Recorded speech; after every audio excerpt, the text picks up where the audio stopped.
Bitta shunaqa son bor ekan. 1 2 3 4 5 6 7 qilib yozilar ekanda, oxiri 35 gacha. Mana shu bitta dona son ekan.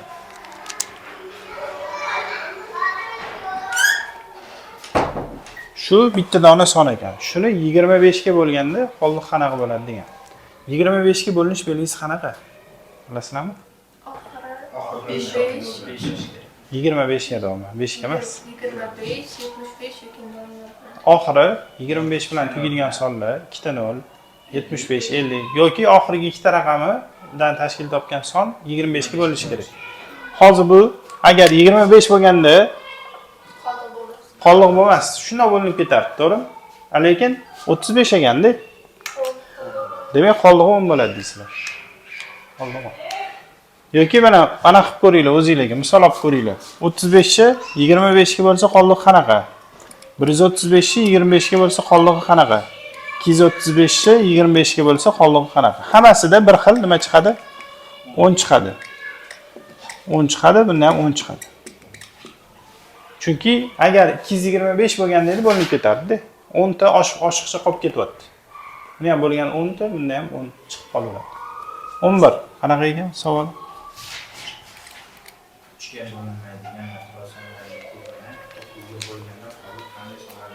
3 ga bo'linmaydigan natural son deganda nima tushunasizlar? 3 ga bo'linmaydigan son. Natural sonlar nechidan boshlanadi? Birdanmi? Birdan boshlaylar. 1, 3 ga bo'linmaydigan natural son. Yana 2, yana 4, 5, 7 ketaveradi. 7, 8 ketaveradi mana. 3 ga bo'linmaydigan natural sonni nimasini? Kubini, kubi qanaqa bo'ladi? 9 ga bo'lganda qoldi 1 bo'ladi. Buni kubi 8, buni kubi 64, buni kubi 125. To'g'rimi? Shuni deyapti 9 ga bo'lganda qoldi qanaqa? Bularni bo'lar ekanmiz 9 ga. 9 ga bo'lganimizda 1 9 ga bo'lsa qoldig'i 1, 8 9 ga bo'lsa. Eslab qolinglar, kichkina sonni katta songa bo'lsa qoldiq nima ekan? Kichkina sonni o'zi bo'lib qoladi. 64 9 ga bo'lsa qanaqa bo'lyapsizlar? 9 ga bo'linish belgisi bor-ku, 6 ga to'g'ri qo'shish kerak. Ha? Qo'shib bo'lsanglar ham bo'laveradi. Masalan, 64 bo'lsa 6 ga to'g'ri qo'shsa 10 mi? 10 ni 9 ga bo'lsa nechi qoldig'i? 1 bo'lsa mana 1 deyverasizlar-da. 125 raqamlarni qo'shinglar, 1 2 5 8 bo'lyapti. Qoldig'i ham 8 bo'laveradi. Qaranglar, ikkita son aylanyapti. Ikkita son aylanyapti. 1 bilan 8. Bo'ldi, 1 yoki 8 bo'lishi mumkin deysizlar. Javob shu. 1 yoki 8. 12. Kimnikida? Natural A sonni natural B songa bo'lganda bo'linmasiga va qoldiq B'ga teng bo'ladi. Agar bo'linuvchilar va bo'linuvchi 2 marta orttirilsa D qanday o'zgaradi? Xo'p, aytayotdiki A ni B ga bo'lganimizda bo'linmasa qoldiq D. Shunaqami? Yana nima deding? D'ga teng bo'ladi. Agar bo'linuvchi va bo'linuvchi 2 marta orttirilsa D qanday bo'ladi? Mametdagi D qanaqa o'zgaradi degan savollar. Shunaqa so'radi. Bo'linma to'g'risida gapirmang, yana. Bo'linuvchi bilan bo'linuvchi. Ha, oshirildi. Bunaqa qilamiz. Hop, A teng B S plus D. 2A teng 2BS plus DX deb qo'yaylik buni. DX mana. DX ni so'rayapti-da, qanaqa bo'ladi degan. Oldin bu oldin bunaqa bo'lardi. A minus BS D bo'lardi, to'g'rimi? Hozir qanaqa bo'lyapti? 2A minus 2BS DX bo'lyapti-da, to'g'rimi? Oldin bunaqa edi, endi bunaqa bo'lyapti. 2 ni olib chiqib olsak qanaqa bo'ladi? Qaranglar. Oldin A minus BS ni o'zi edi, endi 2A minus BS bo'lib qoldi. 2 barobar nima qilgan? Oshgan. Yokichi bitta misol olinglar. Bunaqa paytda mana ABSlar qilib o'tirmanglar-da. Mana 7 3 7 ni 3 ga bo'lsam nechi? 2 tadan 2 yarim qoldig'i 1 bo'ldi. Endi bunaqa qilaman. Boshqa 2 barobar oshdi dedimmi buni? 14 deysizlar. 2 barobar oshsa nima bo'ladi? 6 deysizlar. Bo'ldi. 14 6 ga bo'laman. 2 ta 12 ga ayirsam qoldig'i 2 ekan. Qanaqa o'zgardi? 2 marta ortdi deysizlar. Nima qilasizlar o'zingizlar keyin ABC qilib. ABC desa ABC qilavermaydi, ana sonsa ham bo'ladi. Tushundinglarmi? Shuna shartiga mos kelyaptimi? Bilib olsizlar, sezib turibsizlar, shartiga mos kelyapti. Bo'ldi. Oddiy misol olib ishlab qo'yish kerak. 15. Nima ekan 15? 2146, 2146, 1991 1991, va 1805 sonlarini har birini qanday natural songa bo'lganda qoldiqlari bir xil chiqadi. mana shu savolni yaxshilab tushunib olinglar. Aytayaptiki, buni degan bitta songa bo'lamiz. Qanaqa songa bo'lganda qoldiq bir xil chiqadi. Bitta songa bo'lamiz. Qoldig'i misol uchun nimadir chiqdi. Mana A ga bo'lganimda, endi 1991 ni ham xuddi shu A ga bo'lganimda qoldig'i yana o'sha chiqar ekan. 1805 ham qanaqadir A ga bo'lganimda qoldig'i yana o'sha chiqar ekan. O'sha A soni qanaqa degan, to'g'rimi? Buni borku, anaqa oddiy yo'li bor. Xohlasanglar qiyin yo'lini ham ko'rsataman hozir. Mana shunaqa savol kelsa, eng yaxshi yo'li bitta ayirib ko'rasizlar. Bundan buni ayirib tashlaysizlar. Necha bo'ladi ayirsa? 6 dan 1 ketsa 5, 4 dan 14 dan 9 ketsa 5, 20 dan 1 bo'ladi. 155 bo'ladi. Endi bundan buni ayirasizlar. 1, 4, 3 mi? 3, hop, 341. Endi bularni bir-biridan ayirasizlar. Xato bo'lmadimi? 2 bo'lmaydimi? 3 bo'ldimi? Bundan buni ayirdikmi yo? Birinchisidan uchinchisidan. Ha, farqi ayiraverasizlar-da.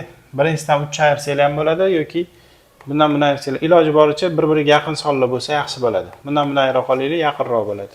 Shunda. Ayirsak necha? 6, 8, 1, 186. Bir-biriga yaqin. Endi yana bir-biridan ayirasizlar. 186 dan 155. Necha? 31. Javob 31 ekanda. 31 soniga bo'lsanglar, qoldig'i bir xil chiqadi hammasini. Qanaqa ishlaydi bu? Logikasi qanaqa bu? Ayirib topib qo'yamiz 31. Logikasi qanaqa o'zi buni? Variantlarga bo'lib chiqsa ham bo'ladi. Mana ko'p vaqt ketadi-da bunda. Buni logikasi bunaqa bo'ladi. Mana shu qoida bo'yicha keltiriladi. Mana bu yerda misol uchun n1, n2, n3 chiqdi deb tasavvur qilamiz. 2146 degani nima degani? Ani n1 ga ko'paytirib qani qo'shish kerak degani, to'g'rimi? Ha, n1 plus qoldiq. Keyingisi 91 nima degani? A n2 plus qoldiq degani-da. Oxirgisi 1805. A n3 plus qoldiq degan. Endi bu yerda ayirib oladigan bo'lsak, mana ikkitasini ayirib olsak qanaqa bo'ladi? Buni ayirdik-ku, necha? 155 mi? Qoldiqlar ayrilib ketadi. Tushundinglar? Yozamiz. 155 barobar ayirganda ham bor-ku, unaqa. A ni olib chiqib turib ayiraman. Qavsdan tashqariga. A bo'ladi-da, n1 minus n2 bo'ladi. To'g'rimi? Endi bundan buni ayiramanmi? Necha chiqdi? 186.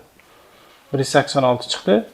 Mana ikkalasini ayirib tashlaganimda A n2 minus n3 bo'lib qolar ekan.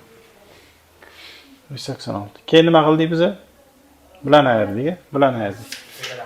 Ha, 3 ta qilsanglar ham bo'ladi yoki qilmasanglar ham bo'ladi. Qaranglar, mana shu joyda.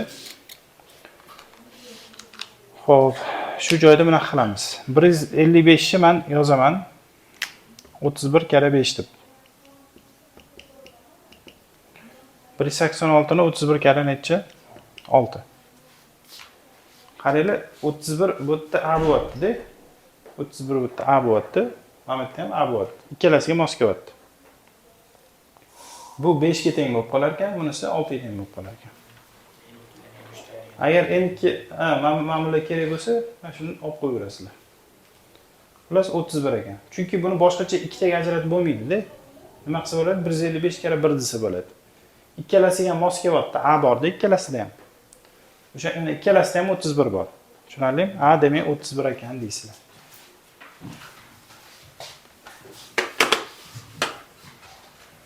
Qaysi qoldi shunda? 15 tugadi, bo'ldi. 9 hop. 9 ham ko'ramiz, qani. Qanaqa ekan savoli? qandaydir sonni 1995 bo'lganda qoldiq 1994 ga Hop, bo'ldi, to'xtab turing. Bitta son bor ekan. 1995 ga bo'lganda qoldig'i nima ekan? 1994. Sizga savol. Kichkina sonni bu yerga misol tanlaysiz, son tanlaysiz. Bunga bo'lganingizda qoldig'i mana shu chiqsin. Biz aytardik, kichkina sonni kattasiga bo'lganda qoldig'i nima bo'lardi? Kichkinani o'zi bo'lardi. Demak, a nechi ekan hozir? 94 o'zi ekanda, 94 95 ga bo'lsa, qoldiq 94 bo'ladi. Demak, yozib olamiz. O'sha bo'linib o'tgan son 94 ekan. Endi nima degan? Shu sonni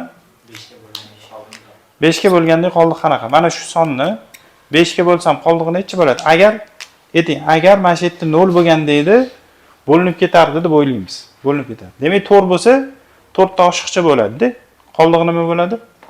4 bo'lib qoladi. Tushunarli? 5 bo'lganda ham bo'linib ketardi.